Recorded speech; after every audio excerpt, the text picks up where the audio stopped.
урматтуу кыргыз элим, мен дайым мамлекеттин саясатын колдоп, бардык мыйзамдарды колдоп келдим.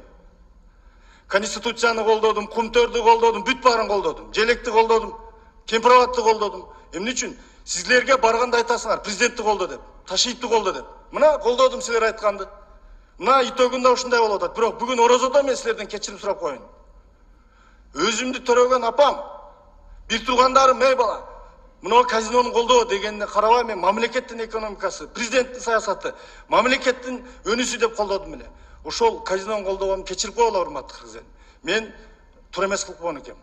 Эмнеге Акылбек Жапаров келип айтты? Колдогула, 2 миллиард жылына түшүрөбүз деп. Кече карасам 100 миллион түшпөптүр. Акылбек Жапаров 2 миллиард деп баарыбызды алдаган үчүн колдоп койдум. Мен өкүнүп атам. Казинону колдогон үчүн. Мен аркага тартам. Кечирим сурайм орозодо. Ушул нерседе ушул жерде кылдым, ушул күнөөнү ушул жерден кайра тууга келтирип кечирим сурап.